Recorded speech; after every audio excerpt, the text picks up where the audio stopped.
I did not raise my voice when my daughter-in-law told me that if I could not tolerate her mother's sense of humor, I should pay the check and go home. I simply looked at her, smiled, and decided to take her advice literally.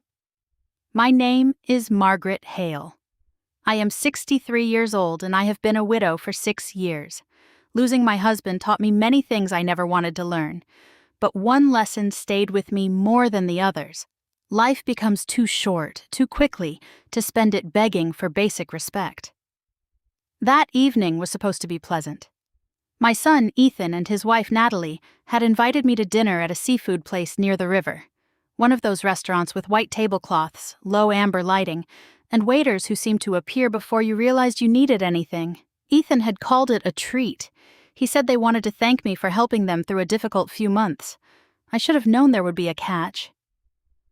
When I reached the table, Natalie's mother, Diane, was already sitting beside her with a glass of white wine in front of her, and the satisfied expression of someone who believed every room improved when she entered it. Diane and I had never openly fought. Open fighting would have required honesty. She preferred small cuts disguised as observations. Before I had even taken off my coat, she looked me up and down and said, "That color is brave on you." I glanced at my deep green blouse. "I like it." "Oh, of course," she said. "Confidence is important as we get older." Ethan tried once to redirect the conversation toward the kitchen renovation he and Natalie were considering. Diane dismissed that topic in less than a minute and came straight back to me. "It must be strange," she said, cutting into her salmon. "Having so little structure now, no husband to take care of, no children at home, no job, just waking up every day and deciding how to fill the hours." I placed my fork beside my plate. "I have plenty to do." She tilted her head. "Like gardening, among other things." Natalie smiled into her wine. Diane continued. "I would go mad with that much empty time. I suppose some people enjoy puttering around." I felt Ethan shift in the booth. I could have let it go. For years, I had let things go because Ethan loved Natalie, because holidays were easier when I swallowed irritation, because my husband used to say families survived by choosing which battles deserved blood. But my husband was gone. I had spent 6 years learning the difference between keeping peace and sacrificing dignity. So I looked at Diane and said, "Peaceful time is not empty time. I worked most of my adult life, raised a son, cared for my husband through cancer, and handled a household for decades. I have earned the right to enjoy my mornings." The table went quiet for half a second. Diane gave a dry laugh. "You always make everything sound so serious." "I answered your question." "You answered a joke as if I issued a subpoena." Natalie rolled her eyes. "Mom, Margaret is sensitive. You know that." I looked at her. "I am not sensitive because I notice when someone is rude." Ethan finally spoke. "Nat, maybe we should just change the subject." His voice was low, careful, already apologetic. Natalie put her hand on his forearm and gave him a look that said she would handle it. Then she turned to me. "Honestly, Margaret, my mother is joking. She jokes with everyone. You take it personally because you always assume people are criticizing you." Diane leaned back, pleased to have reinforcements. I kept my eyes on Natalie. When the joke is always at one person's expense, it stops being a joke. Her expression hardened. "If you cannot handle my mother's sarcasm," she said, "then pay the bill and leave."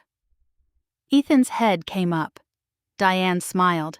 "I think they all expected me to back down. I think Natalie expected an apology, maybe a little wounded silence.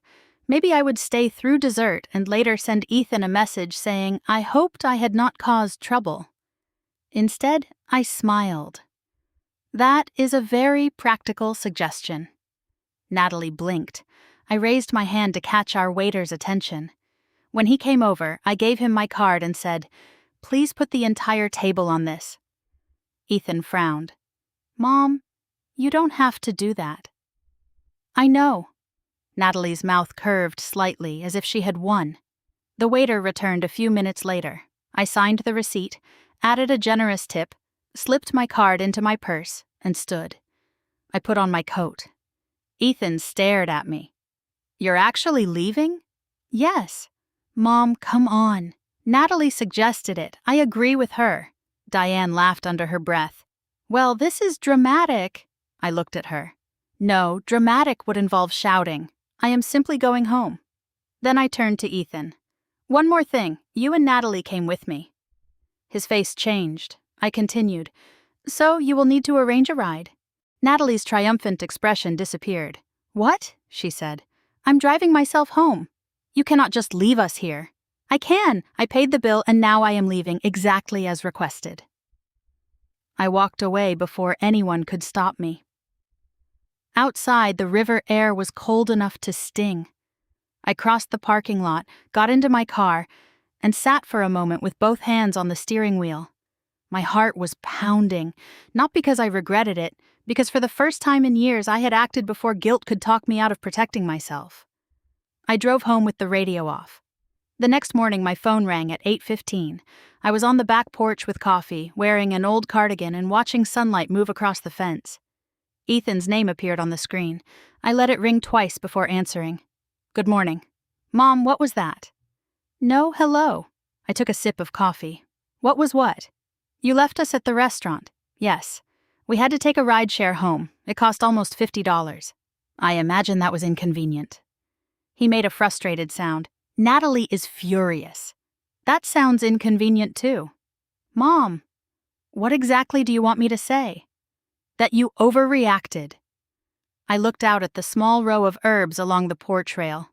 I did what Natalie told me to do. She said pay the bill and leave. I paid the bill. I left. She did not mean literally. Then she should choose her words more carefully. Finally, he said, "She wants an apology. So does Diane." "There will be no apology," I said. He exhaled sharply. "Then Natalie says she does not want you coming over." "That is fine." "What?" I said that is fine. "You do not care?" "I care about you. I do not need access to your house badly enough to accept mistreatment in exchange for it." He did not answer. I ended the call politely and went inside. For a few minutes, I stood at the kitchen island, staring at nothing. Then I opened my laptop. The decision I made next was not impulsive. That mattered to me. For years, I had quietly covered several expenses for Ethan. When he graduated from college and started his first low-paying job, I kept him on my cell plan. Later, when he married Natalie, I added her line too because the family plan was cheap and convenient. I also paid their auto insurance, until I realized they considered my help permanent while my place in their lives was conditional. So I logged into the phone account. I separated their numbers from my plan. A notice appeared telling me both lines would require new billing arrangements within 48 hours, I confirmed. Then I opened my insurance portal. I removed Ethan's truck and Natalie's sedan from my policy, effective at the end of the current coverage period. I downloaded the confirmation and saved it in a folder on my desktop. I did not call them. I did not write a speech. I did not threaten. I simply stopped paying. The rest of that day I worked in the yard. I pruned the hydrangeas, swept dead leaves from the patio, and repotted a fern that had outgrown its container. I slept better that night than I had in weeks. 3 days later, Ethan arrived at my house without calling. I heard the front door open while I was wiping down the kitchen counters. He still had a spare key. "Mom?" I turned. His face was flushed. He held his phone in one hand. "My service got cut off this morning." "That is because your line is no longer on my account." He stared at me. Then he said, "What?" "I removed you and Natalie." He blinked several times. "Why?" "You both work. You can pay for your own phone service." He held up the device as if I might have forgotten what it was. "And the insurance company emailed me. They said the truck and Natalie's car are no longer covered under your policy." "That is correct." "This is because of dinner." "It is because dinner clarified something." His jaw tightened. "What did it clarify?" "That I have been financially supporting 2 adults who believe I should tolerate disrespect to remain part of their lives." "That is ridiculous." "Is it?" "Yes. You are punishing us." No, punishment is taking away something that belongs to you. Those accounts belonged to me. I paid for them. I am choosing not to anymore. He paced toward the dining room and back. We cannot just absorb all of this at once. You can. You have no idea what our expenses are. I know you both have salaries. That does not mean we have extra money. Then adjust your budget. He looked genuinely shocked by the idea. You could have warned us. Natalie could have warned me she planned to insult me at dinner. Mom, stop making everything about Natalie. I am not. I am making my finances about me. That stopped him. I folded the dish towel and laid it on the counter. I love you, Ethan. I am not cutting you out of my life. But I am done paying bills for people who expect me to earn basic courtesy. He rubbed both hands over his face. Natalie is going to lose her mind.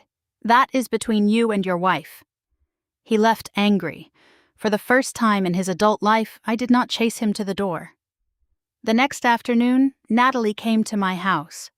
She brought Diane. Of course she did. I saw them through the front window before they knocked. Natalie stood stiffly on the porch with her purse tucked under one arm. Diane had that familiar half-smile, the one she wore when she expected to witness someone else being corrected. I opened the main door but left the locked storm door between us. Natalie frowned. Open the door. We can talk here. Diane scoffed. For heaven's sake, Margaret. I ignored her. Natalie stepped closer to the mesh. What you did was unbelievably petty. I assume you mean the phone plan and insurance. You know exactly what I mean. I do. You are trying to control us with money. No, I stopped giving you money. Control would be continuing to pay and attaching conditions. I removed myself entirely. You are going to regret alienating your only child. You are not my only child's gatekeeper, I said. Ethan is a grown man. He can decide whether he wants a relationship with me. She stared. I added, and neither of you will come to my home to bully me. I stepped back. Have a good afternoon. Then I closed the door. They stayed on the porch for another minute. I heard muffled arguing, then footsteps, then a car door slam. Afterward, I leaned against the hallway wall. I was not shaking. That surprised me. A week passed without contact. In the silence, I started noticing my house, really noticing it. 4 bedrooms, 3 bathrooms, a formal dining room no one used, a finished basement full of furniture collected over 30 years, a lawn that required constant care, property taxes that seemed to rise every time I opened the bill. I had loved that house when my husband, Robert, was alive. We raised Ethan there. We hosted birthdays and graduations. Robert built shelves in the garage and planted the maple tree out front the year Ethan turned 10. For years after Robert died, selling felt like betrayal. But grief changes shape. One morning, I stood in the upstairs hallway and realized I was not preserving a home anymore. I was maintaining a museum for a life that had already happened. And there was another truth. Ethan and Natalie had plans for the house. I had heard them before. At Thanksgiving, Natalie had stood in my kitchen and said, "When this is ours, I am ripping out that wall." She laughed afterward and claimed she was joking. Another time, Ethan mentioned that the school district would be great if they ever had kids and ended up here. I had ignored it because it seemed harmless. Now I saw what sat underneath those comments. Expectation. The house was not mine in their minds. It was simply waiting for me to stop needing it. The next morning, I called a real estate agent named Melissa Grant. "You could sell quickly," she said. "Inventory in this neighborhood is low." How quickly? If priced correctly, possibly within a week. I signed the listing agreement. That weekend, I began packing. In the attic, I found boxes Ethan had not opened in more than a decade. Baseball trophies, yearbooks, college notebooks, comic books, a broken desk lamp, and 3 plastic tubs of childhood memorabilia. I labeled everything with his name and stacked it in the garage. I was returning his past to him. I was reclaiming my future for myself. The sign went into the front yard on Tuesday morning. Ethan arrived Wednesday afternoon. This time he rang the bell. I opened the door with packing tape looped around my wrist. He looked pale. What is that sign? I am selling the house. His face went blank. You are what? Selling. He stepped past me into the hallway, staring at the boxes. Mom, you cannot just sell the house. I can. This is our family home. It is my property. You know what I mean. I do. That is part of the problem. He turned toward me. Natalie and I were talking about moving in here someday. We thought we could help you maintain it. I do not need you to maintain it. I need less house. He pulled out his phone. Do not call her if you expect me to change my mind. He called anyway. Natalie answered on speaker almost immediately. What happened? She is selling the house, Ethan said. There was a pause. Then Natalie's voice rose. Put me on. He handed me the phone. Margaret, what are you doing? I believe Ethan explained it. You cannot sell that house without discussing it with us. Why not? Because it is Ethan's inheritance. The word hung in the hallway. Inheritance. I looked at my son. His eyes dropped. I brought the phone closer. Natalie, I am alive. That is not what I meant. It is exactly what you meant. An inheritance is what remains after someone dies. This house is not Ethan's inheritance today. It is my home today. You are throwing away his future. No, I am funding mine. You are doing this to hurt me. That almost made me laugh. I do not organize my finances around you. Where are you even going to live? I found a 2-bedroom condominium closer to downtown. So you are downsizing just to make a point. I am downsizing because I no longer want to pay taxes, utilities, repairs, and landscaping on a 4-bedroom house so other people can imagine owning it later. She went quiet. I handed the phone back to Ethan. In the garage, I said. There are several boxes of your things. Please take them today. Dad loved this place. I know. Doesn't it hurt? Yes. Then why do it? Because something can hurt and still be right. He looked at me for a long moment. Then he nodded once and left. The house received 3 offers in 4 days. I accepted one from a young couple named Lucas and Maya, both teachers, who wrote a note saying they hoped to raise children there. I cried when I read it. Not because I wanted to stay, because I finally understood that letting go did not erase what had happened inside those walls. It simply allowed someone else to begin. A month later, moving day came. When I carried the final box of cleaning supplies toward my car, Ethan's truck pulled to the curb. Natalie sat beside him. They both got out. She stared at the empty driveway, the moving truck pulling away, the sold sign in the yard. I cannot believe you actually did it, she said. I said I would. You are really going to live alone in some little condo. Yes, she crossed her arms. You are going to be lonely. I looked at her. I would rather experience occasional loneliness in a peaceful home than constant tension in a crowded one. Her face tightened. Ethan glanced away. Then he asked, Do you need help with anything? No, the movers handled everything. I reached into my purse and took out an envelope. Inside was my new address. I handed it to him. You are welcome to visit. Call first. He nodded. I looked at Natalie. You are welcome if you can be respectful. She seemed surprised. Then I added, Your mother is not welcome in my home. There it is, Natalie said. Still punishing people. No, still protecting myself. She opened her mouth again. Ethan raised a hand. Nat, stop. She looked at him. So did I. His voice was not loud, but it was firm. Just stop. It was the first time I had ever heard him interrupt her on my behalf. I said nothing. I put the box in my trunk, got into my car, and drove away. I did not look back until I reached the corner. Then I glanced once in the mirror and saw the old maple tree above the roof. I cried for 3 blocks. My new condo felt strange for exactly 2 nights. After that, it felt like mine. It had tall windows, light wood floors, a compact kitchen, and a private patio just large enough for a small table and a row of terracotta pots. Ethan stayed away for nearly 3 months. I missed him. That was the hardest part. Boundaries do not remove love. They simply stop love from becoming permission. There were evenings when I considered calling him. I would pick up my phone, see his name, and remember the restaurant, not the insult, his silence. I needed him to choose whether he wanted a relationship with me that did not require me to surrender myself.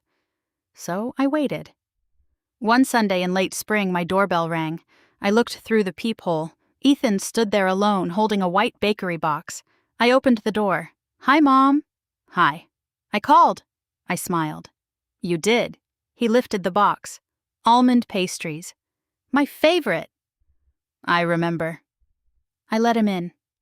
We sat outside with coffee. Then he looked down at his cup. "Natalie and I have been fighting." I stayed quiet. "Money is part of it," he continued. "We had to redo our budget after the phone and insurance. We cut some things. She was angry at first." "Were you?" "Yes." I appreciated the answer. He rubbed his thumb along the rim of the cup. "But then I started looking at everything you had been paying for, not just recently, for years." I said nothing. "I think I got used to it." "You did." He nodded. "I also got used to letting Natalie handle conflict." "That is another way to say you avoided it." He gave a small, embarrassed smile. "Yeah." A breeze moved through the patio plants. He stared at the basil. "At dinner, I heard what Diane was saying." "I know." "I should have stopped it." "Yes." He looked up.